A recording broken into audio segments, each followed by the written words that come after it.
Rebecca Minkoff is our guest today, and I cannot wait to chat with her. She just released a new book recently, so if you haven't already checked that out, check it out because, oh, she's already here. Prompt, I love it.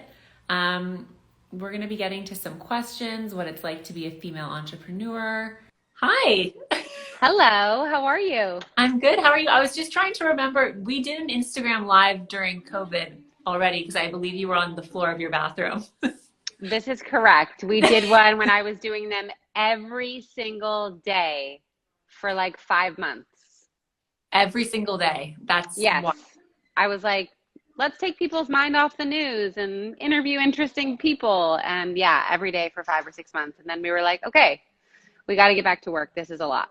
Yeah, it is a lot. I mean, booking people like that is a whole other thing. And then in the beginning of COVID, it was very easy and then became totally different after that. But Yes. thank you so much for joining us today. I'm so excited to talk to you, not only because, as you know, I'm a huge fan, but also because I think your story is so interesting and also can speak to so many women who also want to be entrepreneurs or are entrepreneurs and also working moms, which is such a big topic. And I'm a year into motherhood and it can be very overwhelming. So I Yes. want to know like every tip you have. But first, let's take, because we got some like entrepreneur related questions, which I think is, of course, what your book is about and also what you talk about. But I want to take people back just to when you first started Rebecca Minkoff. Which I think is obviously takes a lot of guts to do. And there are so many people who might be watching now or watch later that have an idea, but don't really know how to actually execute on that. So can you speak a little bit to that? Yeah, for sure. So when I started, we didn't have things like websites and direct to consumer. It just wasn't a thing. So I think today, if you're thinking about starting something, a business, it's way easier to get started. You know, you open something on Shopify, you have an Instagram. That being said, it's also a lot more crowded and noisy. And Mhm. so I think you really have to have a firm handle on what you stand for as a brand, your look and feel. What is your brand promise to people, if you will? Like, why are they going to join your tribe? And I think people are being tribal right now. They want to know that if they're wearing your logo or supporting you, that they also agree to what you stand for. So I think while people might spend a lot of time on business plans, that's important, but spend the time on your brand plan. And I think that's where you can really cut through. Even if you have a white t-shirt company, you know, Mhm. what makes you different? How are you more interesting than another white t-shirt company?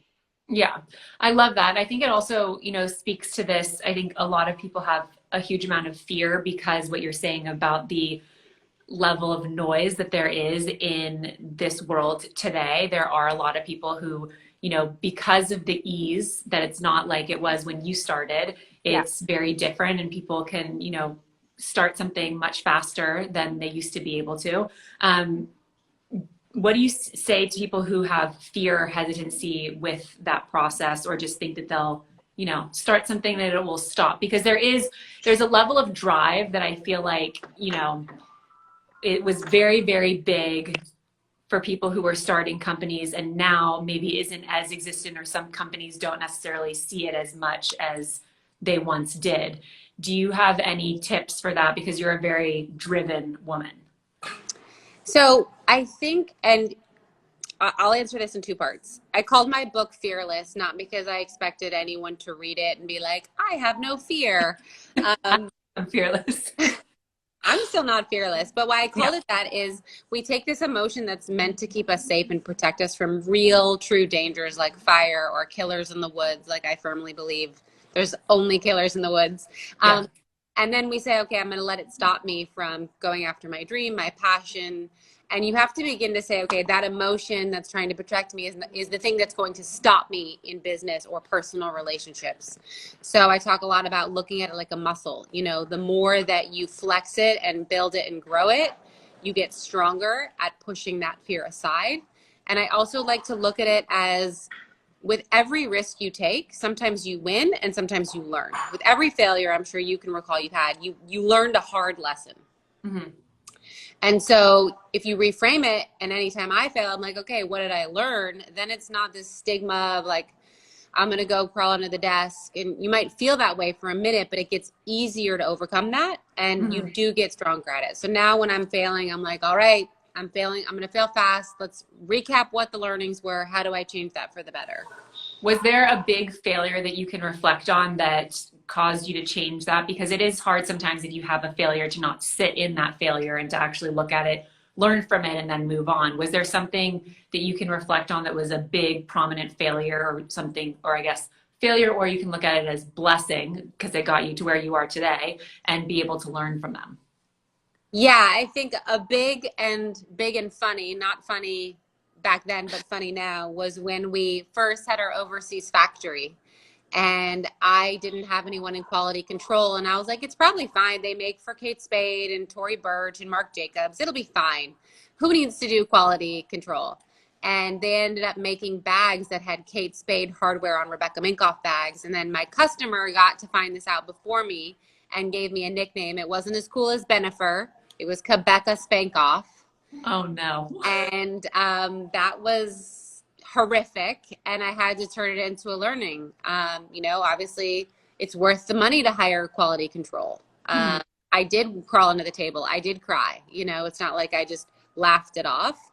But then we said, how do we turn this into something? And we turned it into like this Willy Wonka contest. Like, if you can find all the bags that exist, we'll send you a free new one. And so what happened is we changed the narrative, and we had all these people trying to find bags and send them into us and get free bags in exchange. So I think that's a big one. I think a more recent one, because I still fail, is me and my team creatively had some differing opinions. And I kind of pummeled my way through, and the end result was not what anyone wanted. And I was like, you guys are right. I should have listened to you. And I think owning it and taking responsibility for it, the team wasn't as demoralized. It was like, oh yeah, everyone's human. We all make mistakes. Mm-hmm. And so when we own up to them, take responsibility for them, and I say, I'm going to go forward, I'm really going to lean into you and listen to you more. I think as a leader, it's important to do that too. You also talk a lot about, when you talk about mothering or in your book or just business in general, the importance of surrounding yourself with people that are honest with you, supportive, but also are going to be there to help you learn. And I'm such a big believer in that. My mom has always talked about the importance of that. And I think especially as we live in this world that we live in, and, people might think that you're friends in certain ways, having people who are actually real people around you that will tell it to you like it is, give you feedback like your team is giving you, not just agree with whatever you have to say, but, share their thoughts, is so important. And it's also important in motherhood. Can you kind of explain that kind of direct correlation there? Ooh, that's a good one. I think people have to get really good at critical feedback that's positive and meant to help change, mm-hmm. and negative and critical when they want to help you, you are going to hear something negative sometimes. And then there's the people whose tone to you is what you watch out for. It's the people that are like, I was just trying to help. Like, you can sort of begin to sort of go like, were they trying to help, or were they genuinely trying to make me feel worse? And I think when you can get your radar on the person who's trying to help you, that you just leave the room always feeling terrible, and someone who's going to be honest with you and tell it like it is, and you don't want to hear that, but they're like, hey, I really want you to know that I care about you, and I think it's important that you notice A, B, C, and D. And I think bringing that into your personal, are your friends or your partners people that you feel great around or terrible, mm-hmm. And I think if you can begin to get rid of the people that make you feel terrible and down all the time, or doubting yourself, or second guessing, and it can be very insidious. It can be something you barely notice, but you're just always like, I always do like a check after I leave someone, like, how am I feeling? Am I invigorated and energized, or I feel like the air just got sucked out of me and I'm tapped out? And mm-hmm. that's a good way for me to be like, oh, not going to hang out with them again. Yeah. And so I think you could do it on all levels, business and personal. Yeah. I also think that especially in this past year that we've had, people focus on that even more because your time is so important. And I also feel that as like a mom transitioning into motherhood, and which I really want to talk to you about, because you have 3 kids, which, like, amazing. You see I'm these, like, Katherine, they grow with each child. oh, good. Great. I think like running, you know, the empire that you're running, being a working mom, it's something that I really, I look at what you're doing and obviously look up to, admire you, all that you're doing, and also your ability to balance it all and also be real. Like when we did our Instagram live last year and you were on your bathroom floor, I was like, this I love because it's very real. It's like how every mom in the world was feeling, like I'm going to hide in my bathroom while my children are out there. And I just love that part of you and that part that you share, because I think it's so important. And I want to go back to when you had your first child. Is he 8 or 9? He's 10. 10. Okay, even better. Yeah. So 10 years old, so 10 years ago, and you have your company and then you have a baby. So you're introduced to motherhood and it's a different kind of a baby, not your business. And the transition from being a working woman and then coming in and trying to balance motherhood and your career. How did that transition go? It was very interesting because prior to having my son, I worked till midnight almost every night. I worked weekends. I was always traveling. My husband and I were both building our careers at that time. So we were just like high-fiving each other. And then he came and I was like, oh no, I'm leaving at 6. I want to be home for dinner. He's going to go to the office for his lunch every day when I was breastfeeding. And so I think, you know, it was the biggest shock to my co-founder and brother because he was like, wait, where's my friend? You're used to be here with me late at night. And we had to have a lot of honest conversations. And I said, you might choose to continue to work late. And that's how you do you with your family. This is how I'm going to do me with mine. So I think that it was about beginning to test my boundaries. What's working too late? What's traveling too much? When does he come with me? When does he not? And I just had to sort of put blinders on to what other mothers were doing and what I was seeing, especially on social media, because I had to figure out for myself, what's my version of this going to look like? And sometimes I made it even harder on myself. Like I look back, I used to take, you know, for the first year, I would take the kid with me wherever I went. If that was China, Korea, France, London, I did a 2-month trip with my kid where we did go to China, Korea, London, and Paris with the nanny, with the luggage, with the pump. And I go, you know, that was hell, but I had my kid with me, so it was less hellish in some ways. And then it obviously changes when you have more kids. And so, you know, I'll never forget, I don't know, 3 or 4 years ago, I was like, I'm not going to do emails on the weekends. And I felt like I had to up until that point. And then I was like, wow, someone else gets a weekend and I get a weekend, and we're not curing cancer. We're not solving world hunger. Everyone can live. And I think as you just begin to figure out, okay, what does it look like for me? You just have to put it there, and it doesn't happen overnight. And, you know, if COVID did one thing as a silver lining, like it reinforced for me that I need to be present around my family more. And how do I shift work to make that happen? And how do I make sure that my team feels the same way, which they know is important to us too. When you're talking about boundaries, I love boundaries. I'm big on boundaries, especially as I've gotten older, but that doesn't mean that they're easy to implement and also easy to stand by. How do you, I think a lot of people and women too, especially working women that also have a family they want to balance, struggle with being consistent with boundaries and also implementing them and standing firm on them. Do you have any tips for that? Yes, they're not tips that anyone going to want to hear, but I will say this. So I'm watching this and say, oh, it must be so easy. She owns her own business. Of course she can have boundaries. I work for someone and they're demanding, and, you know, many things that I've heard women say. And my reply to that is twofold. It's COVID has shown us what's going on behind me, right? And what's going on behind you for everyone. I have a sick kid in the corner. My mom was walking back and forth. So you know that there's a personal life that can't be hidden anymore. So you need to use that to your advantage to say, this is my life. I'm going to bring you the products when I do them, how I do them, when I get them done. You know, let me build out my ideal and then again, work towards it. And then I'm going to also say the part that no one wants to hear is the cavalry's not coming for us. You know, no person's going to sit there when you get back from maternity leave and say, you look engorged. Do you need a pump? Should we pause the Zoom meeting so you can pump? No, you have to be like, I'm back.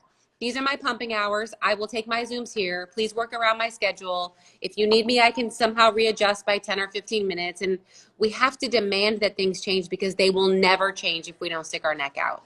Mm-hmm. And millions of people have done that, our predecessors before, whether it was the right to vote or get a credit card or apply for a mortgage. So we can't sit back and hope that it'll change, that some man CEO is watching this and is like, oh, I'm going to change everything now. We have to demand it. And it's uncomfortable. Yeah. And we have to get very comfortable with doing the things that are uncomfortable. I pumped in a boardroom. I pumped in a bathroom stall. I cleared out an entire Japanese meeting because the men couldn't handle that I had to pump. But I was like, sorry, guys, do you want to keep the meeting going or not? You know? Yeah. Yeah.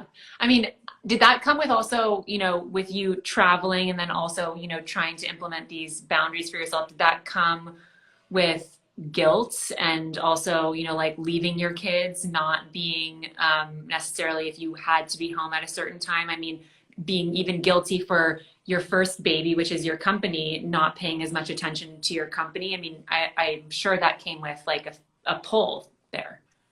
Yeah. I think as a woman, we're going to feel guilty no matter what. My most extreme, like, okay, this is never going to go away, was when I was asked to speak at a conference in the Bahamas. And in exchange for speaking, I got to bring my family. So I was there for work. They got to have a great time because I was there. And when I left them to go work, I was like guilty that I left them. And I was like, wait, they're having the time of their lives because mom's working. So like the fact that I feel guilty, or that I'm with them and I'm like, maybe I should be networking at this conference. Like, I was like, I can't win and I'm going to drive myself crazy. So feel the guilt, know that it's there. It'll probably never go away for me. But I try and just out create that feeling when I feel that way, and know that you can never have everything all at once. And so something's going to have to give sometimes. What was it like? I mean, you've mentioned that you also work with your brother. You still work with your brother, right? I do. Yeah, he's my business partner. So how has that been? Because I'm very close with my siblings. And also you hear people who say, never work with your family. But then you also, see stories like yours and experiences like yours. And it seems also so fun because you're siblings. What has that experience been like? And then especially coming back and wanting to put in boundaries. I feel like I would say that to my brothers and they'd be like, really? Yeah. Yes. So for us, it's been good, bad, ugly, all the things, as it would be with any business partner. I think the thing you have to be careful of when it is your siblings is you can go to dark places that you would never go with someone else, maybe a best friend. And so many years ago, we implemented like a business counselor that would sit down with us and hear our feelings, not mental health stuff, but just from a business perspective, and try and get us back on the same ground. And so we usually do a yearly summit. We all get together, we air the good, the bad, the ugly. He tells us where we're erring. We come out of there with like new things in writing about how we're going to treat each other, behave, the new boundaries we're setting. And so I think it helps to consistently do that. But I will say, and I can't say this for all partnerships, like I can trust him implicitly, right? When we got an investor back in 2012, he negotiated that agreement and I was like, I trust you, you got this. And he had my best interest in mind. So there are huge payoffs and then there's those bumps in the road. Yeah. I mean, I think it sounds like such a dream situation to be able to work with your sibling and to also have it go well, but having a business, would you call it a business moderator? Mediator. Mediator. That sounds like smart to do regardless if it's your sibling or not, but just to be able to have that person in there because sometimes you're so close to it that it, can blur the lines there. For sure. Yeah. What do you think is the biggest difference from being a working mom with 1 to 3? The schedule is more chaotic. We are managing 3 different schedules right now, all the ancillary extracurricular activities. I think when I would get home from work with 1, it was just one person's needs. Now there's 3 voices that want to tell me about their day and all want my full attention. I guess the good news is the second and the third don't know any different. Yeah. They've had to share me since day 1. but definitely different and different ages. I have different ages and different sexes who want different things. So sometimes I see my sister-in-law who had 4 boys and then 1 girl, like all the boys. And I realize this isn't typical. Everyone has different scenarios. All the boys do the sports. It's like one chunk that she can cross off her list. And then the girl's her own thing. I have a girl in the middle. So we're constantly like gymnastics, soccer, and that divide is more, it's just different because of what their interests are really.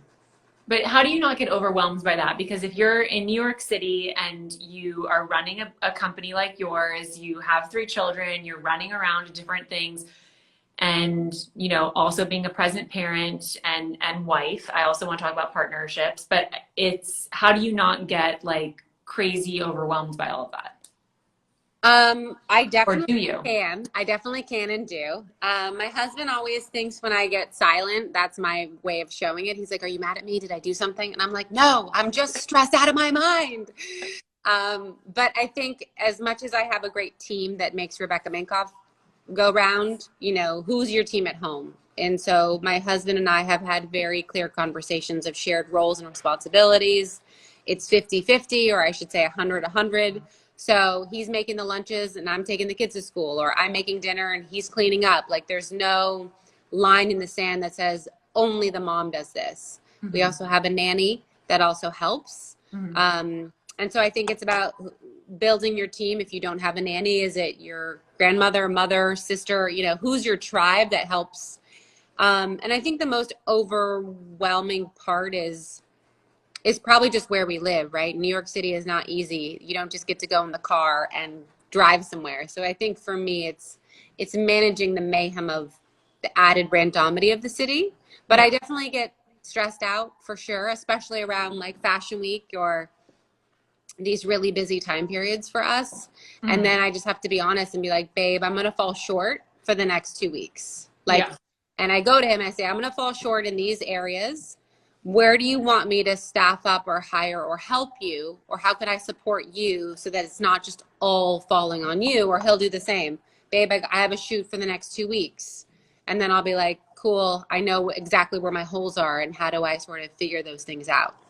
Is there something that you do every single day to kind of try and avoid being overwhelmed or staying on the same page? Is it a check-in with your husband? Is it something that you do in your guys' routine every single day to not just be kind of, ships passing in the night? I will say there's a lot of ships passing in the night. We usually do our check-ins, I'd say, on Sundays, and it's like let's get team up and plan out the week ahead, and where are you crazy, where are your early mornings, and I think that really helps to get our schedules aligned. So I think, for us, it's like weekly. But there's times when we are ships passing in the night. We're that right now. So it does happen in a relationship. And I think even if I just high five him, I'm like, "I see you," or a hug in the kitchen between taking the kids to different places. Like, I think as a parent, you have to set your expectations that sometimes you're just in it. And while the partner is important, your kids might need more of your attention in different phases of their lives. And then they turn 12 apparently and hate your guts. Then you get to see each other more.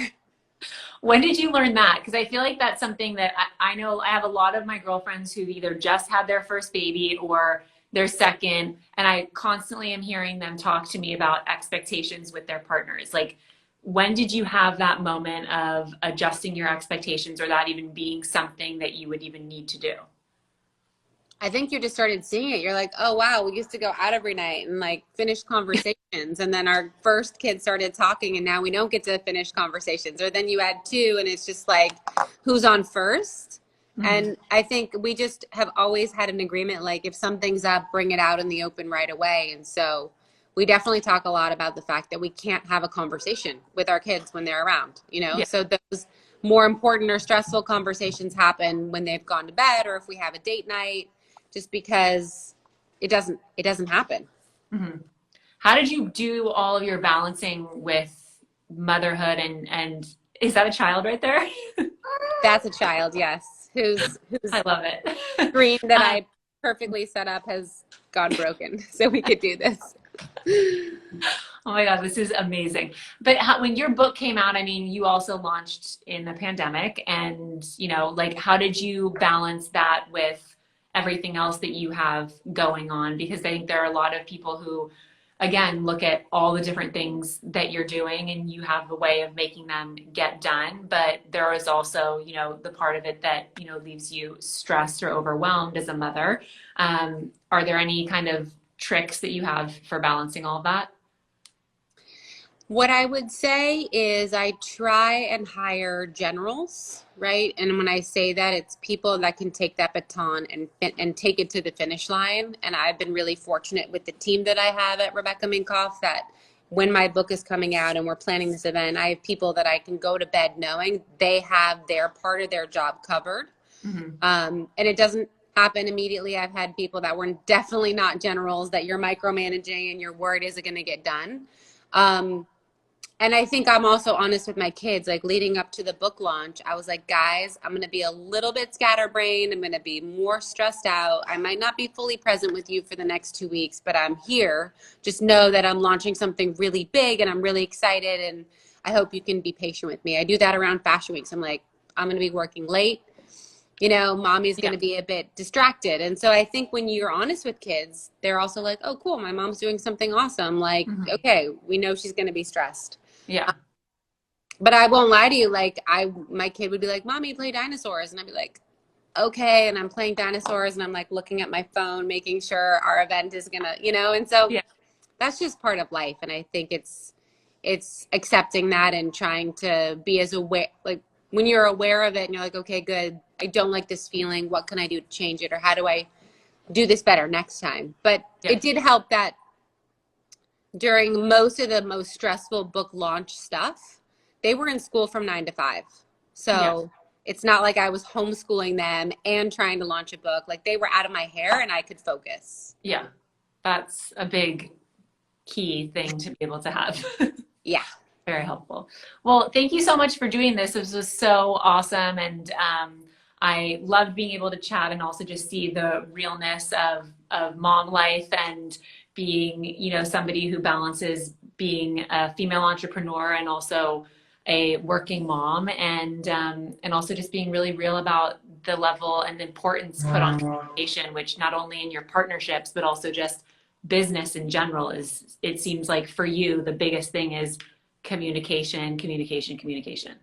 For sure. And I think that one more rule I'll share is like, I don't complain to my friends about my relationship with my husband. If I have a complaint, I go directly to the source. I've never found that all that talking gets anyone anywhere except into fights. And so I think that that's been extraordinarily helpful. But again, if you need help communicating at work, practice with someone who will give you that critical feedback. It's so important to get clarity on how to speak to people. Yeah. Having people around you that just tell it to you like it is. I think having people you can use as a soundboard as to be able to, have those conversations, practice those things. My sister and I do that all the time, but being able to have that with a person in your life is important. I also love the idea of not, gossiping to your girlfriends all the time about anything with your husband. I think that's a great little nugget of wisdom. Yeah. Yeah. Thank you so much. Oh my gosh. Thanks for having me. Thank you. Have a great day. I'll let you get back to your kids. Okay. Bye. Bye.